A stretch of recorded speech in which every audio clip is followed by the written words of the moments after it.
ചിത്രങ്ങളുടെ ഈറ്റിലം എന്ന് കരുതപ്പെട്ട ദക്ഷിണേന്ത്യൻ സിനിമകളിലേക്ക് വെച്ച് ഏറ്റവും മോശപ്പെട്ടതെന്ന് വിധി എഴുതപ്പെട്ട ഭൂതകാലം കന്നഡ സിനിമയ്ക്ക് ഉണ്ടായിരുന്നു. ഗിരീഷ് കർണാട്, ഗിരീഷ് കാസർവള്ളി, BV കാരന്ത്, MS സത്യു തുടങ്ങിയ ചുരുക്കം ചില സംവിധായകർ സമാന്തര സിനിമകളിൽ അത്ഭുതം പ്രവർത്തിച്ചപ്പോഴും കന്നഡ സിനിമാ വ്യവസായം അതിന്റെ പണക്കിലുക്കത്തിൽ ഭ്രമം കൊണ്ട് പൾപ്പുകൾ കണക്കില്ലാത്ത അളവിൽ ഇറക്കിവിട്ടു. ട്രോൾ മെറ്റീരിയലുകളായും ബൗണ്ടറിക്ക് പുറത്തു കടക്കാൻ കെൽപ്പില്ലാത്ത കോസ്റ്റ്യൂം ഡ്രാമകളായും സാൻഡൽവുഡ് ഒതുങ്ങിത്തീർന്നു. അവിടേക്കാണ് 2013 പവൻകുമാർ എന്ന യുവ സംവിധായകൻ ലൂസിയയുമായി എത്തിയത്. അവിടെ നിന്ന് ഇങ്ങോട്ട് ഇറങ്ങിയ ഉളിതവര് കണ്ണന്തി, കിറുക്കുപാട്ടി, അഭിനയ ശ്രീമൻ നാരായണ തുടങ്ങിയ നീണ്ട നിര ചിത്രങ്ങൾ കന്നഡ സിനിമാ വ്യവസായത്തെ മാത്രമല്ല പുത്തൻ പരീക്ഷണങ്ങൾക്കായി കാത്തിരുന്ന മുഴുവൻ സിനിമാ പ്രേമികളെ കൊണ്ടും കൈയടിപ്പിച്ചു, ആർപ്പ് വിളിപ്പിച്ചു. ഏറ്റവും ശക്തരെന്ന് കരുതിയ തെലുങ്കിൽ നിന്നും എത്തിയ RRRനും ചെക്ക് വെച്ച് KGF കൂടെ പുറത്തു വന്നപ്പോൾ കന്നഡ സിനിമയുടെ മേക്ക് ഓവർ കണ്ട് രാജ്യം അമ്പരന്നു. അതേ അന്താളിപ്പിന്റെ തുടർച്ചയായി കാന്താരയും പഞ്ചുർലിയിൽ അതിന്റെ നിലവിളി കൊണ്ട് പ്രകമ്പനം സൃഷ്ടിച്ചു.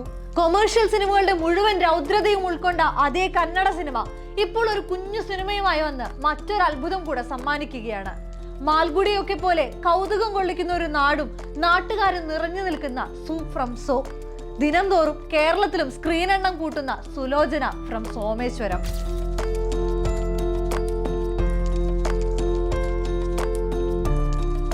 ബംഗളൂരുവിലും ഉത്തര കർണാടകയിലുമായി കുരുങ്ങിക്കിടന്ന കന്നഡ സിനിമാ സാഹിത്യ ലോകം അതിന്റെ പാത വ്യതിചലിപ്പിച്ചു തുടങ്ങിയിട്ട് അധിക കാലമായിട്ടില്ല.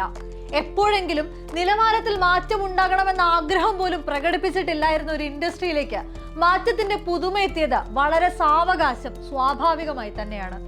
ബംഗളൂരു മാത്രമല്ല, മംഗളൂരുവും കുന്താപുരയും മർലൂരും സോമേശ്വരവും ഒക്കെയും കന്നഡ സിനിമകൾക്ക് തട്ടകമാകാൻ കെൽപ്പുള്ളതാണെന്ന് തെളിയിക്കുക കൂടിയാണ് അവർ. കാന്താരയ്ക്ക് ശേഷം കേരളത്തിലൊക്കെയും ദി ആർ ഗ്യാങ് എന്നോ ഷെട്ടി ഗ്യാങ് എന്നോ വിളിപ്പേര് വന്നിട്ടുള്ള മൂവർ സംഘത്തിന്റെ തുടർ യത്നം കൂടെയാണ് സൂ ഫ്രം സോ. ഒന്നുമൊട്ടേ കഥ, ഗരുഡഗമന, ഋഷഭവാഹന തുടങ്ങിയ സിനിമകളിൽ രാജ്ബി ഷെട്ടിക്കൊപ്പം ഉണ്ടായിരുന്ന JP തുമിനാട് സംവിധാനം ചെയ്ത ചിത്രം രാജ്ബി ഷെട്ടി തന്നെയാണ് നിർമ്മിച്ചിരിക്കുന്നത്. മേൽപ്പറഞ്ഞ സിനിമകളുടെ ലിസ്റ്റ് എടുത്താൽ തന്നെ കന്നഡ സിനിമയുടെ രൂപഭാവ മാറ്റങ്ങൾക്ക് ഇവർ നൽകിയ സംഭാവന അറിയാം. അതിന്റെ തുടർച്ചയാണ് സൂ ഫ്രം സോയും. ദുൽഖർ സൽമാന്റെ നിർമ്മാണ കമ്പനിയായ വേഫിറർ ആണ് കേരളത്തിലേക്ക് സൂ ഫ്രം സോ എന്ന കന്നഡയിൽ അതിനകം ഹിറ്റായി മാറിയ ചിത്രം എത്തിച്ചത്. ഒരു നാടോടി കഥയുടെ ഭാവത്തിൽ നിർമ്മിച്ച ചിത്രത്തെ അതിന്റെ ആത്മാവ് ചോരാതെ തന്നെ മലയാളത്തിലേക്ക് ഡബ് ചെയ്തെടുക്കാൻ അവർക്ക് സാധിച്ചിട്ടുണ്ട്. ദക്ഷിണ കർണാടകയിലെ കേരളത്തിനോട് സമാനതകളുള്ള പശ്ചാത്തലത്തിലാണ് കഥ നടക്കുന്നത്. അവരുടെ പല റിച്വലുകൾക്കും കേരളത്തിലെ, പ്രത്യേകിച്ചും വടക്കൻ കേരളത്തിലെ ആചാരങ്ങളോട് സാദൃശ്യമുണ്ടെന്നുള്ളതും മലയാളി പ്രേക്ഷകരോട് എളുപ്പം ചിത്രത്തെ കണക്ട് ചെയ്യുന്നുണ്ട്. മുൻപ് കാന്താര ഇറങ്ങിയപ്പോഴും അതിലെ ഭൂതക്കോലങ്ങൾക്ക് കേരളത്തിലെ പല തെയ്യം രൂപങ്ങളുമായും ഉണ്ടായ ചേർച്ച ചർച്ച ചെയ്യപ്പെട്ടിരുന്നു. ഇതേ ഫാക്ടർ തന്നെയായിരുന്നു കേരളത്തിലെ ചിത്രത്തിന്റെ വാണിജ്യ വിജയത്തിലും ഭീമമായ പങ്ക് വഹിച്ചത്. സൂ ഫ്രം സോയിലേക്ക് എത്തുമ്പോൾ ആ നാടും നാട്ടുകാരും നമ്മളുടെ ആളുകളാണെന്ന് തോന്നിക്കുന്ന സൗഹൃദം ചിത്രം ആദ്യം തന്നെ ഉണ്ടാക്കിയെടുക്കും. നമ്മുടെ രവിയണ്ണൻ, നമ്മുടെ സതീശണ്ണൻ, നമ്മുടെ ചന്ദ്രേട്ടൻ എന്നൊക്കെ ആദ്യം മുതൽ തന്നെ തോന്നിപ്പോകും. പിന്നീട് സ്ക്രീനിൽ നടക്കുന്നത് നമ്മുടെയോ നമ്മുടെ നാടിന്റെയോ രസമുള്ളൊരു നെട്ടോട്ടമാണ്. ചിത്രത്തിലെ പാട്ടും രവിയണ്ണന്റെ ഡാൻസും ഇതിനകം സെൻസേഷനാണ്. രവിയണ്ണൻ എന്ന മനുഷ്യൻ തന്നെയാണ് ചിത്രത്തിന്റെ നെടുന്തൂണ്. ആ മനുഷ്യന്റെ ഹീറോയിസവും വീഴ്ചയും പതറിച്ചകളും അതിനാടകീയതയുടെ രുചിയുള്ള കോട്ടിങ്ങോടെയാണ് JP തുമിനാട് ഒരുക്കിയെടുത്തത്. കൂടെ സുമീതിന്റെ സംഗീതവും. വളരെ ചുരുങ്ങിയ ബജറ്റിൽ രാജ്ബി ഷെട്ടി നിർമ്മിച്ചിരിക്കുന്ന ചിത്രം ദിവസങ്ങൾ കൊണ്ട് കൈക്കലാക്കുന്നത് 50 കോടിക്കടുത്താണ്.